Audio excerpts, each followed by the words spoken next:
Seja bem-vindo ao Açores em Destaque desta semana, um programa de muita cultura, muito entretenimento e que lhe mostra o que de melhor se faz nos nossos Açores.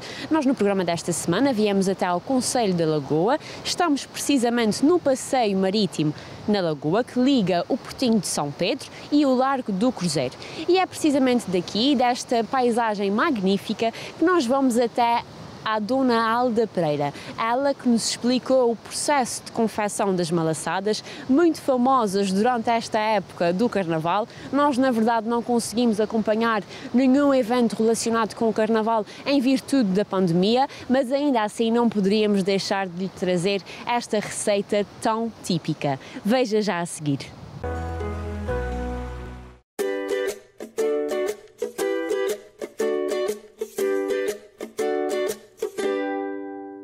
O gosto pela doçaria vem de gostar, em primeiro lugar, da cozinha, não é? Sempre gostei, desde criança, de ajudar a minha mãe, dar eu este apoio e sempre fui colocando o açúcar nas malaçadas e, portanto, a gente vai ganhando esse gosto. E a malaçada, hoje em dia, é a coluna do meu negócio. Este processo, portanto, começa pela pesagem da farinha, portanto, vamos misturando a farinha com os restantes ingredientes, com o fermento, o açúcar, os ovos, o leite, a manteiga, tudo isso é batido à mão, porque não pode ter massa, não pode ter máquinas, porque assim que houver uma máquina já não é um produto artesanal. Tem que ser batido à mão e depois de estar bem amassado, ela vai descansando. Depois de descansar, eu coloco sempre pouca quantidade de fermento, daí tenho uma levedação lenta. Depois de levedar, faço umas bolas, ela é tendida, depois de ser tendida, então, ela passa à fritura e é colocada com açúcar. E sente que aqui na nossa comunidade as suas malaçadas são muito cobiçadas? Sim. Realmente há muita procura da malaçada aqui na loja, principalmente nessa época. E o que é que você, portanto, como é que você diria, como é que se sente, ou portanto, ver que muitas pessoas de facto deliciam-se e portanto ficam contentes ao portanto comer uma dessas malaçadas que é tão típica e tão única? É muito bom essa sensação de ver o cliente satisfeito, a degustar o nosso produto, ou seja, a malaçada, aqui no caso. Portanto, cozinhar é um ato de amor, é também um bocadinho do nosso amor que a gente está pondo ali, porque não é só o amassar, o fritar e dar ao cliente. Passa também aqui um bocadinho de carinho que a gente vai colocando aqui no nosso trabalho.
Ora, muito bem, nós por cá continuamos ainda no passeio marítimo no concelho da Lagoa e é daqui que nós vamos até à exposição Memórias Fotográficas da cidade de Ponta Delgada. Tivemos a oportunidade de falar com o comissário da exposição, o Dr. Pedro Pascoal de Melo, que nos explicou um pouco sobre as várias fotografias que se encontram expostas no Parque Atlântico e no Centro Comercial de Solomar, e foi na verdade é isso que ele nos explica, estas fotografias que foram retratadas entre 1860 a 1910. Até já! Ponta Delgada este ano faz 475 anos que foi elevada à cidade e esta exposição veio ao encontro da vontade da Câmara Municipal de Ponta Delgada de comemorar essa data e haver no Instituto Cultural de Ponta Delgada uma coleção fotográfica digital com muitas imagens da cidade de Ponta Delgada. Vou juntar o útil ao agradável, digamos assim. E qual é, portanto, consegue destacar aqui algumas das fotos aqui expostas? É difícil, claro que eu tenho algumas favoritas.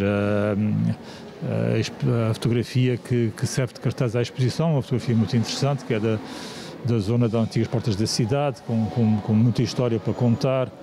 Há uma outra fotografia do antigo Café Miranda, também acho muito interessante, ali que ficava ali em frente às portas da cidade. Há uma fotografia do campo de São Francisco, também muito interessante. Há várias fotografias da cidade que cada uma conta uma história diferente. Portanto, a fotografia, quando conta algo, torna-se muito mais interessante.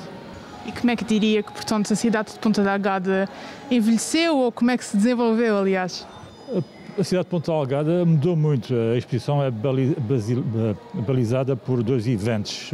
A construção do Porto de Ponta Delgada em 1861 e a construção da Avenida Marginal, que se processa a partir de 1948, acaba na década de 1950. Claro que a cidade de Ponta Delgada mudou muito nesses 100 anos, nomeadamente aqui a frente marítima, que está completamente alterada. Mas não só, a zona da Matriz foi mudando. A exposição é focada em 3 ou 4 pontos da cidade.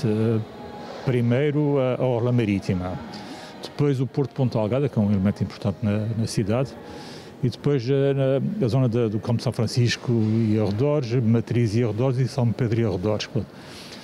Estes núcleos da exposição mostram como é que cada local foi mudando.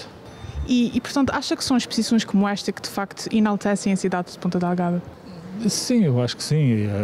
Aqui nós estamos a recordar um passado e a história da cidade. Portanto, a gente sempre que memoriza a história da cidade, estamos a enaltecer a própria cidade. E qual é que diria que são as perspectivas para, sei lá, daqui a mais 100 anos? Como é que acha que a cidade de Ponta Delgada se encontrará? Isto é difícil de prever, mas que eu gostava de estar cá para perceber, sim. Esta exposição permitiu-me, apesar de eu trabalhar muitos anos com estas fotografias, portanto, isto é um projeto do Instituto Cultural Ponta Delgada que já vai com 10 anos. Nós temos, e se não me canso de repetir, cerca de 20 mil imagens no nosso acervo digital, dos quais 2 mil e tal estão disponíveis na nossa página eletrónica. Nós todas as semanas colocamos fotografias novas nessa página, qualquer pessoa pode aceder à página do Instituto e ver. Eu, quando montei e preparei esta exposição, quando olhei para as fotografias, fui descobrindo coisas que eu não tinha visto antes. Isto é um projeto, como eu digo, já tem cerca de 10 anos, continuamos a trabalhar nele. A Câmara Municipal de Ponta Delgada tem sido um parceiro de primeira ordem neste projeto. É graças ao apoio que a Câmara nos tem dado que ele também tem avançado. E também a colaboração dos nossos sócios e amigos, porque esta coleção é uma coleção digital, como eu disse, não é uma coleção física. O Instituto Cultural tem uma coleção física em fotografias em papel e em película também, algumas em vidro, e que depois nós fomos acrescentando fotografias de coleções de sócios do Instituto e pessoas amigas que nos vão cedendo, que nos deixam digitalizar e disponibilizar as imagens.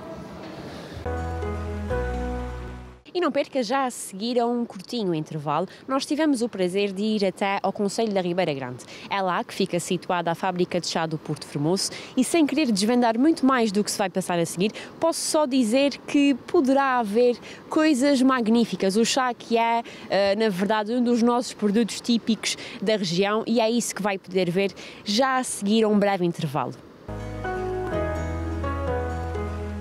E depois do nosso intervalo, do nosso curtinho intervalo, nós vamos até ao concelho da Ribeira Grande. Foi lá que tivemos a oportunidade de visitar a fábrica de chá do Porto Formoso, uma fábrica centenária. Tivemos o prazer de falar com o Sr. José Pacheco, que nos explicou um pouco sobre a história desta fábrica e sobre o chá que é, na verdade, um produto ex-libris da nossa região. Veja já a seguir.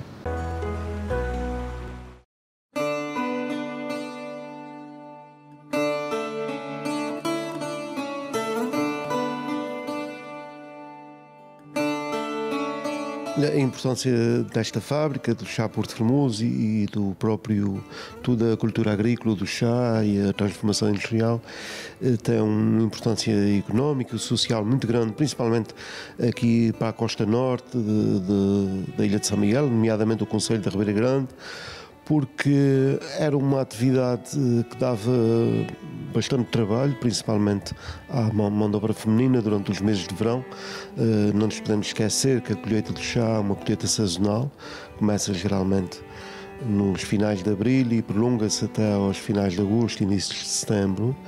A planta aprecia bastante a umidade, mas também requer alguma temperatura, algum calor para se desenvolver. E é só nessa época de verão que realmente nós praticamos a colheita e transformamos o chá aqui na fábrica de chá Porto Formoso.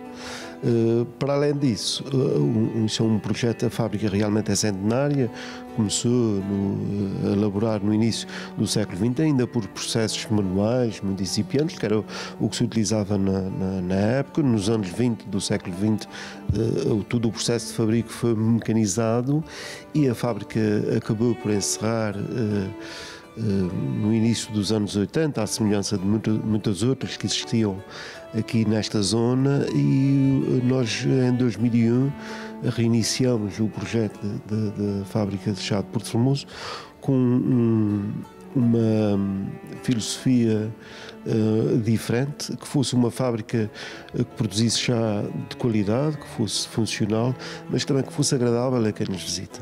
Neste sentido, se tivermos o ano de referência de 2019, tivemos mais de 50 mil visitantes a visitar a fábrica de chá do Porto Formoso. Esses visitantes foram responsáveis pela aquisição de cerca de 70% a 80% da nossa produção.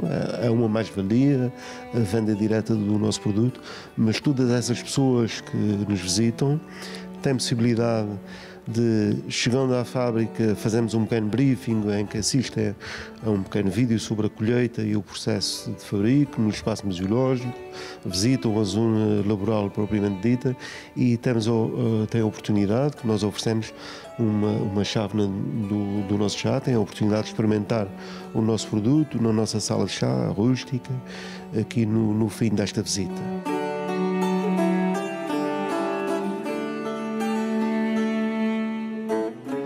Nós aqui produzimos o lema, aliás, do nosso projeto, o sabor tradicional do chá açoriano. E tradicionalmente bebia-se nos Açores, era o chá preto, e nós aqui somos produtores de chá preto, produzimos 3 variedades de chá preto e também nós nos últimos anos lançamos no mercado um produto que é o Açores Blend, que é um produto inspirado naquele chá que antigamente se produzia aqui à volta. Ainda hoje é possível assistir, porque há pessoas que ainda produzem chá em casa, nas capelas, nas furnas e até mesmo aqui no Porto Formoso. É uma forma de produzir chá bastante arcaica, mas que ainda existe. As pessoas têm meia dúzia de plantas numa pequena quinta ou mesmo até no quintal, colhem a folha à mão, transformam essa folha e secam-na no forno de lenha e produzem um chá muito interessante em termos organoléticos, em termos de aroma e em termos de paladar, e nós, um bocadinho inspirados neste chá, lançámos nesses últimos anos, como estava a dizer, um produto que é o Açores Blend, que é um chá que não é selecionado e é um chá muito próximo, muito equilibrado, e que foi uma surpresa muito interessante, porque tem sido de agrado de quem nos visita e de quem tem a oportunidade de o saborear. O chá tradicionalmente nos Açores era colhido manualmente Isso envolvia bastante mão de obra e também custos de produção bastante elevados. Hoje em dia a colheita é feita de uma forma mecânica mas mesmo assim nós conseguimos produzir um produto de elevada qualidade. Esse produto, para acrescentar, aliás, mais qualidade a este produto, nós somos uma empresa certificada em modo de produção biológico. Não utilizamos quaisquer aditivos durante o processo de transformação. Em termos agrícolas, não utilizamos adubos químicos, não utilizamos, mesmo em relação às pragas e doenças, não utilizamos qualquer processo que não esteja de acordo com o modo de produção biológico, e nós temos visto a nível dos consumidores mais exigentes, que tem sido uma mais-valia, porque hoje em dia o que se deve promover é exatamente uma agricultura sustentável e amiga do ambiente, e as pessoas que gostam de chá também são amigas do ambiente, e isso é juntar o útil ao agradável. Nós aqui temos, de certa forma, estamos localizados numa antiga fábrica. Esta fábrica ainda mantém todas as máquinas antigas que faziam parte do antigo processo de fabrico tradicional ortodoxo. Nós temos aqui, pelo menos uma vez por ano, uma atividade que nós denominamos o início de colheita, em que reunimos cerca de 100 figurantes vestidos com o traje da época e que recriamos todas essas vivências do chá, da colheita do chá, mas também recriamos os jogos populares, a música popular da época, e é um dia muito especial. Normalmente é realizado no segundo sábado de maio. Nós, este ano, devido aos condicionalismos inerentes à pandemia, não vamos ter esta atividade, porque realmente é uma atividade que envolve bastante as pessoas, mas esperamos para o ano 2022 ainda estejamos por cá e que seja possível outra vez recriar essa colheita à moda antiga, que é uma atividade muito participada. Não é um grupo de teatro ou um grupo de folclore que vem aqui recriar essa atividade, não, são as pessoas amigas e as pessoas que apreciam aqui o projeto da Fábrica de Chá de Porto Formoso, que gostam de participar, que estão aqui um dia inteiro com os filhos e apanham a folha como se fazia antigamente, e recriamos também o processo tradicional caseiro de chá. As pessoas enrolam a folha como se fazia antigamente, e têm a oportunidade até em relação às outras vivências todas, de ter aqui um almoço típico com os charros assados, como é que é dizer, a batata com pimenta na racha, e é um dia muito agradável pelo convívio e por essa partilha de experiências. É muito engraçado ver as várias gerações juntas, e os avós ensinam os netos a jogar ao peão. E também temos é um dia que é muito alegre e que envolve muitas pessoas. É um dia muito especial e que nós fazemos questão, por todo esse espólio, esses trajes, todos esses adereços são património da Fábrica de Chá do Porto Formoso, e nós fazemos questão de dar continuidade a isso, como uma forma que nós temos de divulgar todas essas tradições e todas essas questões etnográficas muito ricas que estão associadas à cultura do chá.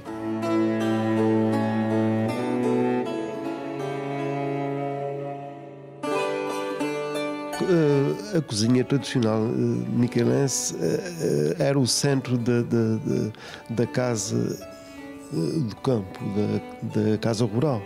Era nesse espaço que as pessoas se juntavam, servia de sala de jantar, servia de sala de convívio, e também era nesse espaço que se preparava o chá, e o chá era uma bebida que estava presente em toda os hábitos alimentares da época, porque as pessoas, para além de beberem o chá, também juntavam o leite, o chá com leite, que a gente pensa que é um hábito muito britânico, mas aqui as populações rurais também bebiam o chá com leite, que são dois produtos que tinham disponíveis, dois produtos da terra, dois produtos muito ricos, e até esse chá com leite seguia juntamente com o almoço para as pessoas que trabalhavam no campo, e era uma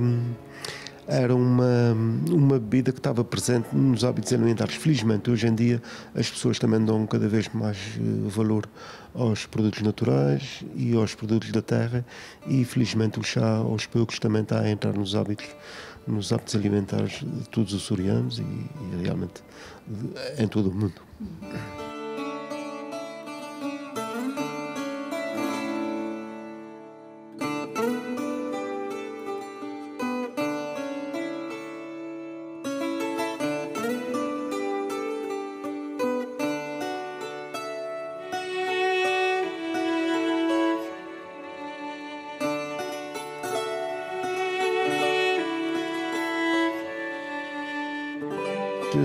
Ao longo dos anos temos tido a visita de muitos imigrantes e que nos são sempre bem recebidos, são sempre bem-vindos à fábrica de chá do Porto Formoso. Temos sempre muito gosto em receber os filhos desta terra e que gostam de recordar até os pequenos objetos que nós temos aqui nesta cozinha, estas memórias que alguns ainda recordam e que também gostam de tornar a vivenciar. E há assim, uma das coisas que fica mais na memória das pessoas realmente são os aromas, os paladares, e espero que quando aqui chegarem, que sintam o nosso aroma e este sabor ao chá Porto Formoso, que faz parte da nossa memória coletiva e que seja mais um motivo para nos visitar.